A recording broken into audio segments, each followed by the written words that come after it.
Why are Jews so successful? Jews are a famously accomplished group. They make up 0.2% of the world population, but 54% of the world chess champions, 27% of the Nobel Physics laureates, and 31% of the medicine laureates. Jews make up 2% of the US population, but 21% of the Ivy League student bodies, 26% of the Kennedy Center honorees, 37% of the Academy Award-winning directors, 38% of those on a recent Business Week list of leading philanthropists, 51% of the Pulitzer Prize winners for nonfiction. What do you think is the cause of this phenomena?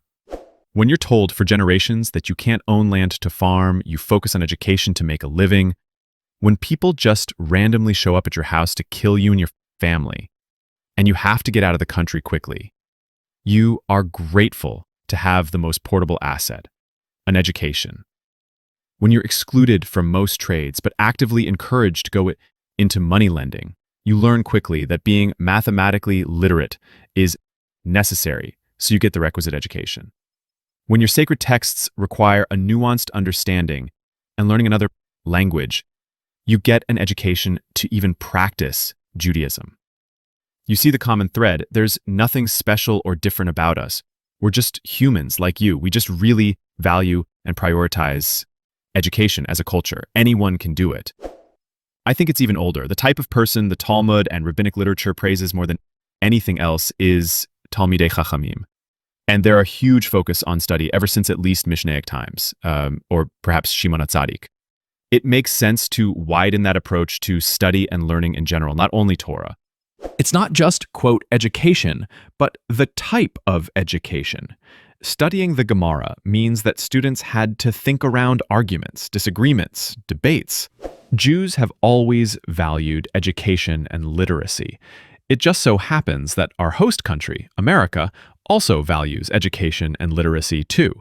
When our values align with those of our host country, good things happen. An old rabbi told me that for most of Christianity, the smartest men became priests and therefore weren't able to marry or have kids. In contrast, the smartest Jewish men were encouraged to become rabbis, marry, and have lots of children. When you think about it, it kind of makes sense. Everyone is saying education, and I think that's spot on, but I would also add the idea of tikkun olam.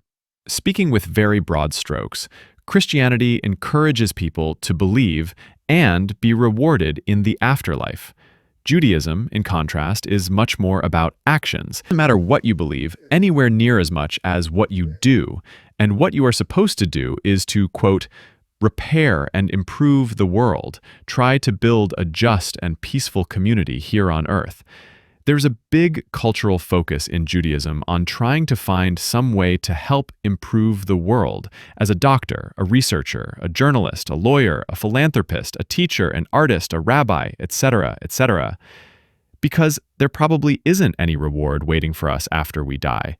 The reward is getting to live a good life here on earth in a fulfilling and functioning community and knowing that you're doing the right thing with your time on earth.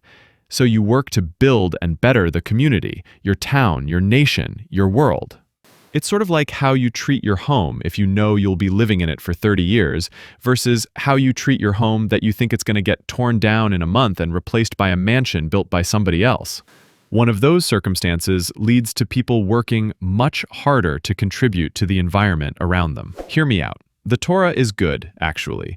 Following Torah benefits the individual Jew and the community, and its effects may be felt throughout the community, even among the non-observant. Jews take care of each other and do the right thing. We hold ourselves to high standards, and sometimes that happens to impress the right goyim, and we earn great friends. I think part of it is just the history of persecution and having to pull ourselves up from the bottom. The other part is a strong emphasis on education and critical thinking. We're taught to keep learning and questioning and analyzing everything we learn. Eli 5. How are American Jews so disproportionately successful? I mean this in the most objective way possible because it's an absolute marvel of concentrated, very high-level success. I was looking at the top 10 private equity firms in the U.S. and the top 10 hedge funds, as well as the big investment banks, and 9/10 are founded and currently run by mostly men of Jewish descent. It's absolutely amazing. Including the Federal Reserve, Hollywood, 35% of Nobel laureates, Google, Facebook, Oracle, and many, many other companies and fields. The other astounding fact is that a generation before their parents were usually lower middle class immigrants. What set of circumstances, besides education, led to this inspiring level of concentrated success from one ethnicity? What I heard about Jewish people in general is that is a combination of factors, like with everything. The Jews in Holland were a very successful group of immigrants. This had many reasons. First of all, they had contacts everywhere. Since the Jewish diaspora, they were scattered across Europa and the US. This gave them worldwide contacts. Second, since ancient times, they were forbidden to practice a lot of jobs. So they were forced in trade, banking, diamonds, etc. Trading was made easier because of their contacts. This success in trading and getting rich by trading did not help the Jews, as you probably know, and made them more suspicious with the non-Jew population. Third, Jews were generally distrust or even hated by the general population. It has been theorized that because of this distrust, they worked harder, were more successful. They were Jews in a non-Jewish country fighting for survival. Immigrant Jews in Israel are not acting better than non-immigrant Jews. The reasons to work harder are lost because they are in a safe country. Fourth, their religious culture. How much religion is frowned upon online and offline, being a member of a certain religion, can have some upsides. In the Jewish religion, learning is a very important thing. It is a religion of study and discipline. These things are important in getting far in life. Combine this with a good work ethic, and you have a success formula. Fifth, I read an article about Harvard and other top university students that the Jewish change are overrepresenting there because of arbitrary reasons. You have a higher chance to get in if you are a Jew than a non-Jew. Because of top non-education, they can get bigger jobs. As a non-American, I understand that for a lot of top jobs in the US, you need a degree from a top university. 6. What other Redditors said about being second-generation immigrants. They work harder to get something their parents could never do. In the Netherlands, you also see this with Asian immigrants, where the parents have a restaurant and push the children to become doctors, etc. 7. Crackpot. Maybe they really are the chosen people by God, and He helps them along. Crackpot. Disclaimer, the Orthodox Jews are a different group. The only study they do is Torah study, and they don't generally care much about this life, but focus on more important things, i.e. their religion. They are mostly poor, even in Israel, and in no way comparable to more liberal Jews. It's difficult to generalize, and there are only some parts I can defend with data, so please excuse me if this sounds like stereotyping and anecdotal evidence. I think there are 3 reasons. The culture values education.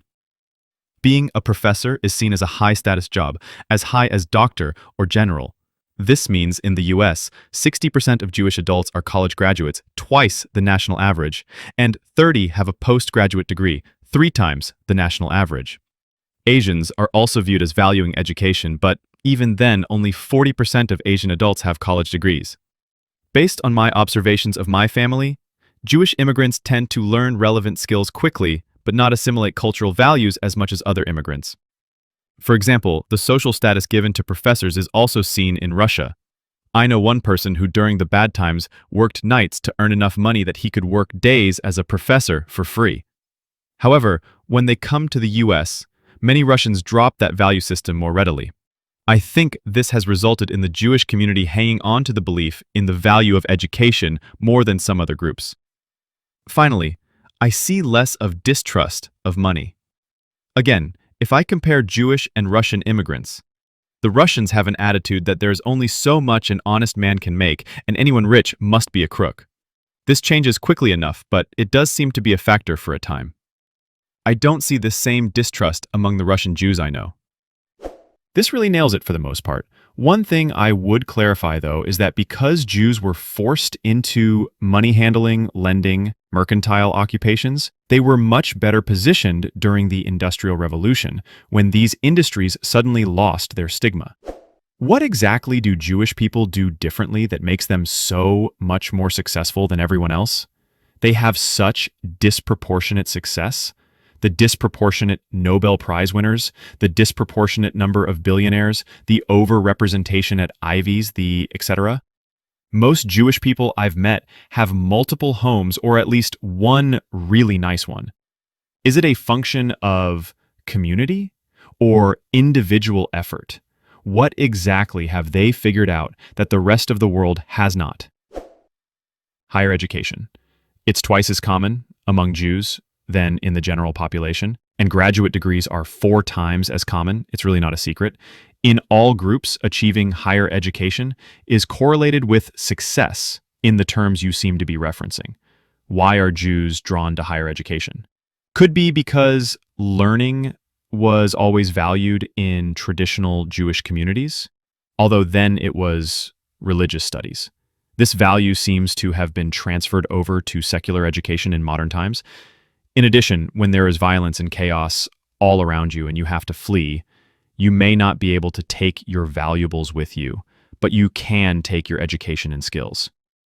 Thus, acquiring both of these was highly prized. As a culture, Jews put a heavy emphasis on the importance of education. When this is applied in not-religious contexts, it means studying Torah. But the same attitude towards studying carries over into other things.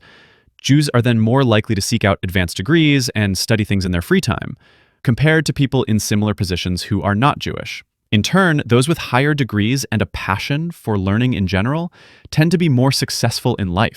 Load, I watched a TED Talk on a topic similar to this by an Israeli who said it was the stereotypical Jewish mothers doing. Realistically, though, it's probably a culture thing. Historically, Jews have been middle class consistently. Jews had always learned to read, for example, in order to pray and learn Torah, even when most of the population was illiterate. Jews were often discriminated against and blocked from certain professions. Specifically, Jews were prohibited from owning land and were forced into what became the more successful fields, like finance, medicine, and media. Furthermore, after being expelled over and over again from innumerable nations and having to start over so many times, we have learned that people can take away all our possessions, but they cannot take away our knowledge. So education was the only way we could A, make a living, and B, have something we can take with us wherever we go. Thank you so much for watching until the end. Don't forget to subscribe so you won't miss the next videos. In the meantime, check out the other ones. They're already waiting for you. Share your thoughts on this topic in the comments and tell your own stories. Wishing you a great day, and see you in the next one. Bye-bye.